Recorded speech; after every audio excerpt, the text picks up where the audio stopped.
Hey guys, subscribe for daily content, and if you're shopping for gear, make sure you check out the description for the newest items at some of the very best online retailers. There's also links for some of the items that I personally recommend. Thanks! What's going on YouTube? Metal Complex here, and today I've got another interesting knife review / knife overview to show you guys. This is the Arcane design Necronaut V3, which actually does have some pretty awesome improvements over the original. I remember handling and reviewing the original years ago on this channel, and it was such a striking contrast to everything else. I mean, nothing else really looked like this, especially with the signature red aluminum here. This does come in a bunch of different configurations. You're not limited just to the classic black and red. There's, I think, 3 different configurations, different colors. So I'll link this down in the description. You can absolutely buy it. Thanks so much to Arcane Design for providing this knife for review. Thanks to my patrons for supporting me. I'll let you guys take a look at the card here. It says satin M cut. This is definitely Magna cut. I did confirm this both with Arcane Design and with Bestech. It's not like, you know, some other country's pretender or duplicate of this. This is authentic Crucible Magna cut. That's just how they're labeling it here. What is the HRC? It is, I think they listed this as 61 to 62, which is still within the 60 to 64 optimal range. I personally like to see folding knives at least 62, preferably 62 to 64. So it's not bad. It's just not going to be in the range that everybody wants it to be, but I did want to put that right there at the beginning. Obviously, geometry plays a much bigger role when we're talking about steel performance, and you also have to consider the task at hand, but I'm not going to get into the weeds of that here. PVD, titanium, and red aluminum, and this was made March 3rd of 2025. Did I already say thanks to my patrons for supporting me, etc., etc.? Follow me on Instagram. Please follow me on it. Sometimes I start a line of something that I normally say, and then I realize, nope, you have nowhere to go with that because you've already done your entire intro. So anyways, let's go ahead and take a measurement. The overall length here is still, it's still 8 inches on the dot. I gotta say, you guys let me know. This is fine at 8 inches. By the way, this is still Bestech OEM'd, by the way. Still Bestech OEM, 8 inches. I think they should do a monster version of this. I think we need an XL. We need something like, sorry, it's allergy season, so I'm gonna do this a lot. I think we need a version of this that's 9 1/4 inches. It just looks like a knife that should be big and burly. I would go big and burly before I would go with a smaller one. I think that would be really, really cool, but obviously that's up to the designer here. Overall length is 8 inches, blade length is 3.5, and your cutting edge is, I mean, we're going back to technically, like I'm measuring to the middle of a frame and then diagonally to get the length, so it's going to be very close to 3.5 as well. Let's do some size comparisons. Any custom scales you find in this section can be found down in the description under Original Goat and others. So up against the 8010 and the Excalibur, you can see here, it's a big knife. It's just not quite as big as these, not quite as burly as the 8010 for sure. Let's put it up against the Spyderco PM2 and the Spyderco Para 3, much closer to the size of the PM2, definitely bigger than the Para 3. And then finally up against the Benchmade Group Tillion, or in this case, the Ritter Hogue and the Hogue Deca. How's the action on this knife? It's actually very good. Bestech is no slouch when it comes to, you know, machining quality and detent tuning and all of that. I feel like the detent is pretty perfect considering the way that you open this is with these like thumb tabs. It's exceptionally easy to get at for the reverse flick. But the flipper tab is perfect whether you want to do a push button or you want to do a light switch. I also like that this new version is a nested liner lock versus an exposed frame lock. I always prefer that, especially given that in a lot of cases, a liner lock with proper geometry and proper engagement is not going to be a whole lot different in terms of strength and reliability versus a frame lock, right? I'm sure there's plenty of arguments. There's a lot of different variables, but for me, considering how I use a knife, I like that I don't have to worry about squeezing it too hard or messing with the detent ball while I'm, you know, creating too much pressure to flip it. I can pretty much put my hands wherever I want when I'm flipping it or deploying it because you're not pushing on the lock. So I feel like that was an improvement, but you can tell me what you think. But yeah, the action does feel good. I'll let you guys take a look at the detent here real quick. It's nice. And honestly, versus the original run of these that was done by Riot, the pivot action, back then I think Riot was delivering things really tight to allow for, a long break-in period. But the action out of the box, like this, it's so nice. It really does feel good. So really cool. And then it looks like there might be a front flipper, like in this position because of that shouldering. But this is not really, like maybe you could force it. Here we go. Ouch. Nope. I'll let you guys try. Ouch. That hurt. I'm not going to do that. I don't think it was designed that way. Carry profile. Oh yeah, also, access to the lock bar. It is cut ever so slightly above the show side frame, which means access is great and no double clutch. Smart, nice move. Carry profile thickness up against the Para 3. This is subtly, very subtly contoured. Let's see, where's the best angle? Probably right there. It's important to point that out. It's not flat. It is contoured. It's a nice touch. Feels better in hand. Far less angular than the original. And it also is more costly to do, for sure. But it is ever so slightly thicker than something like the Para 3 because of it. Length and height up against the PM2 and the Para 3. It is definitely a little bit larger in the pocket than the Para 3. A little bit smaller in the pocket versus the PM2. But there's a lot of titanium here, so it's going to be heavier. Materials, like I said, MagnaCut, aluminum, and that's just to give that Arcane design contrast. They've always done the red and the black. Why not titanium? Because red is not on the color spectrum of, at least not this. You can get close. You can get like magenta. I think like Herman Knives, for example, has anodized some of their titanium Damascus to get very close in some areas to red. But you're not really going to get this ruby red, this blood red, like you're not going to get that color. So this is just meant as an accent piece because he likes how that looks. And I think it's cool too. I honestly wish more companies would do that just for aesthetic purposes. Titanium is limited when it comes to anodizing. And we have black PVD on the titanium. I would love it if Arcane Design would start doing more with like satin DLC, both for the blades and with the frame. I think that the matte, the PVD titanium look, we've got a lot of stuff out there. And I think, this design is really cool. It's really iconic, like the aesthetic of this. I just think, man, a satin DLC, like imagine this. We keep the red aluminum the way it is, but it's a reflective satin DLC. Not everybody like it. And a satin DLC for the blade. Oh, that would be so cool, right? Especially when he does the dark mode collabs with Blade Binge. But this is nice too. And some people legitimately will say, no, don't do that. I prefer it this way, right? The DLC also offers additional scratch protection. But anyways, this does look nice. Titanium, aluminum, titanium backspacer, titanium pocket clip, which by the way is right hand only. Satin finish on that MagnaCut blade. A couple of different options for finishes on the blades as well. So the weight on this guy, I don't think... Now there is a little bit of milling, right? That's a classy place to put your logo too. Really nice. I mean, we got a little bit of branding right there. It's just the Necronaut logo. Not much though, but it's a nice, instead of putting Arcane Design like across the blade, I appreciate that.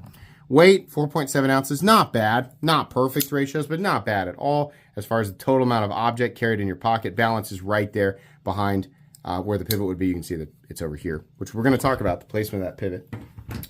Moving on, actually, into the hardware check. My tools are very inexpensive and very recommendable. You can find them right down in the section of my description that talks about the tools I use on this channel.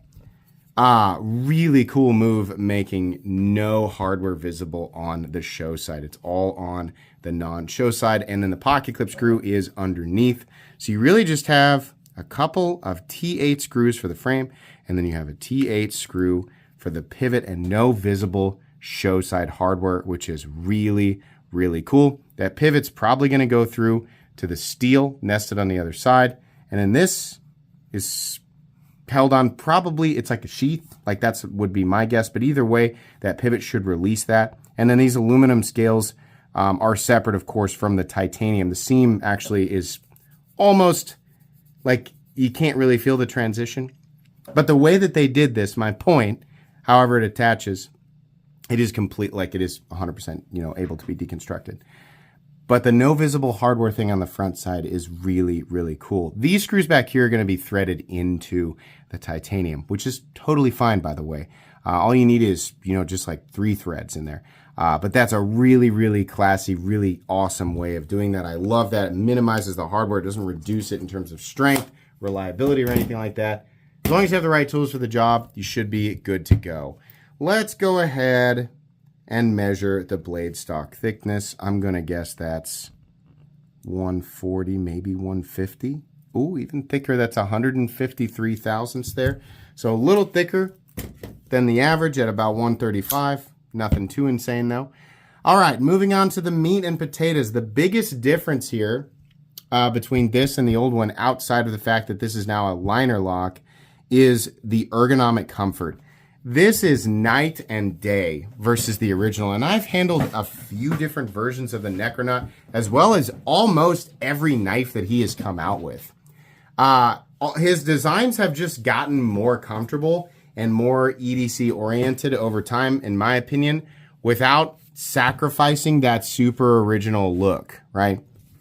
He does have a bunch of different models that appeal to different types of people, but they all have that distinct Arcane design look. Once you see it, it's stuck in your brain, right? There's other companies that kind of have similar elements, I guess, but Arcane design is I know exactly who made that immediately. I think brand recognition is really important if you want to survive in today's knife industry. Like if you're newer or you've been around for just a bit. You have to be making things. Obviously, you have to be making high quality things, and at least working with OEMs that can produce high quality products. And obviously, your products have to be reliable and safe, and they need to perform properly. But you also do need to stand out. Like if you're dropping into this game and you're like, I've got, my first design, it's super duper minimal, has a drop point blade, and it's like, that's cool, and I'm sure it works really well. The problem is that formula has been done a bajillion times. It's very, very easy to identify plain Jane utilitarian elements. In fact, this is something that always confuses people who are kind of new to the deep end of the knife world. It's funny how often I will get comments from people who are clearly, this is the nicest way I can put it, is a tourist. They'll jump into a video like this, they'll look at a knife like this, and they'll be like, clearly the people who are interested in stuff like this have no idea what a utilitarian design looks like. Don't they know that a simple dry, you don't need all this flashy stuff, right? A good tool, obviously somebody like me, a seasoned veteran, somebody who's been using knives for 20 years. I need to educate these poor fools.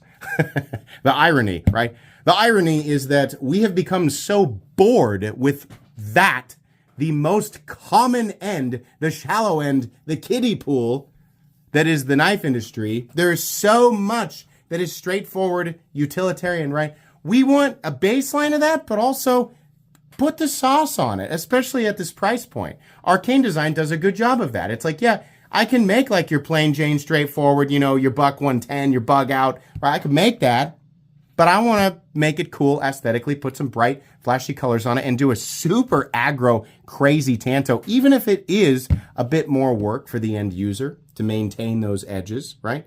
Even if it might not be perfectly optimized for the standard, regular Joe tasks that many of us see day to day, right? I think that that's such a beautiful, as a content creator who reads the majority of his comments, I think that that's one of my favorite ironies, is the folks who have not been around long enough to at least to experience this end of it are just so certain that we don't know, right? Bless you. Bless you for being here. I'm not trying to chase you off. I think it's funny, right? And there's room for all of us to learn. Even me mocking that end of it, right? There's obviously plenty of room for me still to learn things. I don't know nearly everything there is to know. I just find it funny, right? No matter what corner you come from, we all love to think we know everything, and it's just proof that we don't. But anyways, to get back to the review here, I like Arcane Design for coming at it from that perspective, right? He clearly knows what he's doing, but there's a specific design language that he wants to apply here, and he has applied it relentlessly to everything that he has released and been presumably pretty successful with it. So it's cool that we still have that classic, immediately identifiable look, but it's all, in my opinion, it is 100% improved. I think the pocket clip is better 100%. It's way less sharp. These edges are nowhere near, not a hint of the angular, aggressive nature that I remember from the original design, right? So it's still unyielding. It's still the Necronaut. It's just all of the stuff that wasn't ideal for the human hand has been all but like completely and totally perfected. I mean, the jimping, nice, still aggressive, but it does work. It's like 10 times more comfortable than the original. Still not like, oh my God, it's the most ergonomic thing in the whole world, but it is it's plenty good, right? These edges here that still look angular, they're a lot softer than they look. Like, this is still plenty easy to hang on to. So this is an object that will obviously work plenty well as a cutting tool and has a couple of things here. They're like mainly the blade shape that might hinder you during certain cutting tasks. And, you know, while maybe while sharpening, unless you're like an ultra master sharpener and every blade is exactly the same to you, right? I don't know what type of wizard class you took to get to that level, but even so, it will still work, right? You're not going to notice that much difference day to day. Well, that's not fair to say. Obviously, I mean, I would argue like, okay, like a blade shape like this is probably going to be a lot easier to maintain and more utilitarian. But some people are like, I don't really care about that. I just want to carry something super duper cool and I'll deal with having to sharpen it or the extra work involved, right, for myself. It's kind of a decision you have to make for yourself. This edge right here is definitely thin. This primary edge, this is a compound grind. We have hollow up front, hollow initial, and then the grind out towards the tip is flat, but it's a very long, super aggressive tanto that kind of gives the Necronaut its iconic look. It's not that typical, you know, American tanto. It's an elongated and super aggressive American tanto with a nearly needle-like tanto tip. Very thin in here. It definitely can slice, and you know, like I said, you might notice it after cutting cardboard for a super long amount of time versus something like Spyderco's leaf-shaped blade on the Manix 2, right? You might notice that the Manix 2 cuts something like that a little easier. But, you know, the benefit for a lot of people picking something up like this is I just like how it looks. And I think that's a perfectly valid reason as long as we have not sacrificed safety, you know? And yeah, we haven't, not at all. The liner lock works really, really well here. Something that bugs me a little bit is the fact that these thumb shelves are just quite a ways into the cutting path. I really wish that we could change this to a smaller and less intrusive shape, because I don't think that it would. I can't remember what it was like on the original. Was it just a flipper tab? I feel like just making this a smaller, like just that right there would probably be fine. And then you're just barely past the sharpening choil, which, by the way, I'll let you guys take a look at this. The plunge grind, that's going to bother some people a lot more than others. Might make it a little bit difficult to sharpen that area, depending on what you use and how you do it, and your skill level. Might make that a little bit difficult to sharpen without leaving a smile behind, but it depends. I mean, that's widely varying results, person to person. Something I do like to point out, though, now that it's been pointed out to me. Yeah, I think a smaller one here would probably be better. Everything else, I mean, like beautiful satin finish, looks really cool. We have a flat that runs out maybe 75% the length of the blade and a very long, aggressive swedge. Very cool looking blade. I think it's got the perfect amount of crazy and nasty, you know, relative to the handle. I don't think the blade overwhelms the handle or anything like that. The reason I'm talking more about the design here is because this is a much more designy knife than your typical pocket knife, right? There's a lot more to say. Nothing against Ben. There's a lot more to say about this knife than there is the Naf's Lander, for example. So, but anyways, no lanyard apparatus whatsoever. Perfectly fine. Nothing wrong with that. Just a plain titanium backspacer.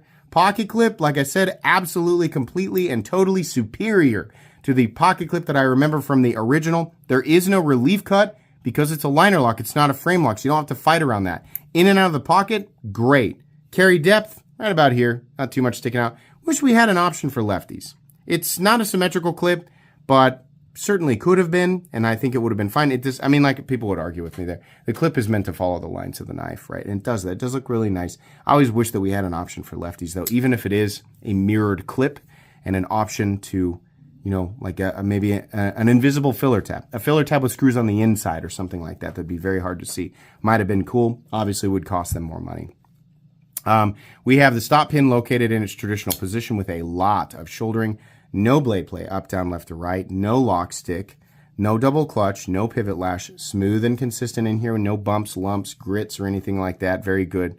Essentially a perfect detent for this combination flipper and thumb shelf system. Perfect centering with no detent lash. How much is this knife? $350. That's a lot. Couple of things to consider, right? It's a lot of money for a pocket knife. Yes. If you're just looking for a pocket knife, I would suggest that you just go buy a cheap pocket knife. This is clearly meant to cater to people who want more and not like, oh, it just costs more just because. I have to say this because we got a lot of new people coming in from TikTok. And we all know how people from TikTok like to essentially judge what they're looking at in the short 30-second clip without doing any research whatsoever. Sorry, people from TikTok, you guys are used to having keys jingled in front of your faces. So most of the time you don't know what you're looking at. Sorry. I know that most of you didn't make it to the end of this video anyway, because your attention span is essentially that. I'm sorry. I'm speaking the truth though. Everything that I'm saying there is factually true. But no, it's not marked up just because. Number one, Bestech is a fantastic Chinese OEM. They are superior to your basic slap together, right? Like whoever makes knives for companies like Smith & Wesson, yucky poo-poo barfo town. I don't know who that is, but they're working with clay and, you know, like tinfoil, essentially, is what they're making their knives out of. Bestech, really good, and has only gotten better over the years. They've gotten incredibly good. Precision, right? Titanium, not just titanium, contour titanium. This has all been shaped and designed. I mean, it's very, very specific, requires ultra precision manufacturing. We have a MagnaCut blade, pretty crazy blade shape, right? It's not up there in the 62, 64 range I like to see MagnaCut in, but it is MagnaCut and it's still within the optimal range. It's definitely not going to be cheap. This is a basic steel liner. I really wish, even though it's not necessary, it would have been really cool, would have helped me justify that price tag if the liner was titanium with a lock bar insert, right? But it's not, okay? The backspacer, titanium. Pocket clip is titanium, right? All that adds cost. Now, on top of that, as I've mentioned many, many times, if you're a designer like Arcane Design and you're doing a small batch run of something and you're working with a company like Bestech, they're going to take an unfair chunk of that. I'm just going to go ahead and say it. They have figured out, right, in a world that's pretty limited on OEM services, especially if you want a company to really be able to nail it, they know that they've got a good corner like carved out for themselves. And as far as I know, from what I have heard, they charge a pretty ridiculous price to have them. They take themselves pretty seriously, right? They could absolutely charge less, and they don't. So I don't know how you feel about that, you know, but it's like, so in some cases, you might not have much of a choice. I know that Riot does the same thing, right? And I would assume that We probably does the same thing as well. So when you're Arcane Designs and you're trying to create something that's fun and cool and they're passionate about it, and then they're limited, but at the same time, it's like you're putting all this money and this effort into it.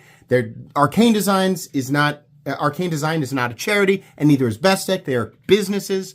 They're trying to, you know, appeal to a certain section, a niche section of the, you know, the audience that is this part of the knife community. They're trying to make money. You know, we can talk about all the fairs and unfairs. What it comes down to is, given the parameters that Arcane Design is having to deal with, is $350 a fair price, considering we should absolutely allow Arcane Design to profit from this, right? That's the only reason we have more of these, is because he's been allowed to profit in the past.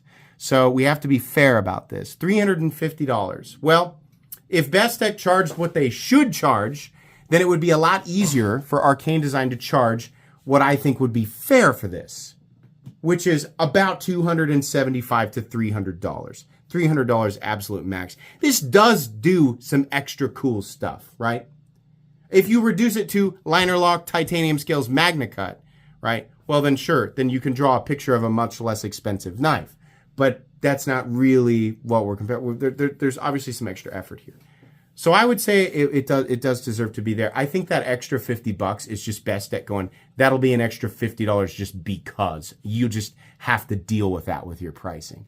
That's a lot of what I assume is happening there. Best Tech's not an evil company. They've just gotten big enough that they can do that. It's kind of a bummer.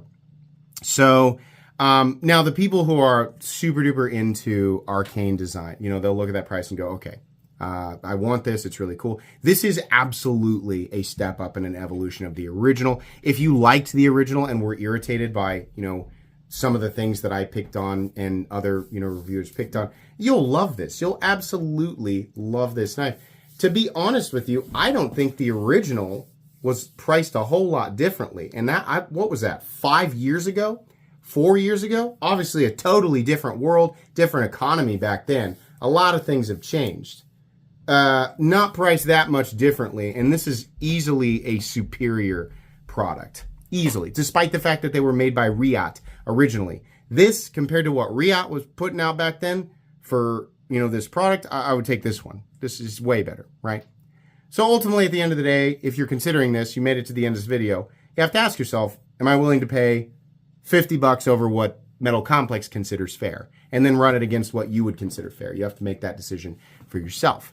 This is definitely a product for people who are knife collectors and enthusiasts, but also want to still be able to carry functional stuff. That's what this is, right? So again, if you're looking for knife, well, golly, you have a lot of choices. In fact, I've got a playlist called Cheap Knives I Like that's got over 250 uploads. That's where you should be. But, if you're looking for something out of the norm, still functional, but out of the norm, has more of that designy stuff, right? This might be for you. It's not going to be for everybody, though. Very cool. Consider DLC in the future. That'd be really cool. Consider an XL as well. That would be fun. Thanks again to Arcane Design for sending this in. Links in the description for this guy. Please make sure to follow me on Instagram at metal_complex. If you enjoyed this video, leave a like. If you'd like to check out my other content, I do, of course, have lots of videos of knives that are either expensive or inexpensive that I do or don't like, so check those out. And if you enjoy all my content, go ahead and click on that Metal Complex logo right there and subscribe because there's definitely more coming. Thanks again for watching, everybody, and have a great day.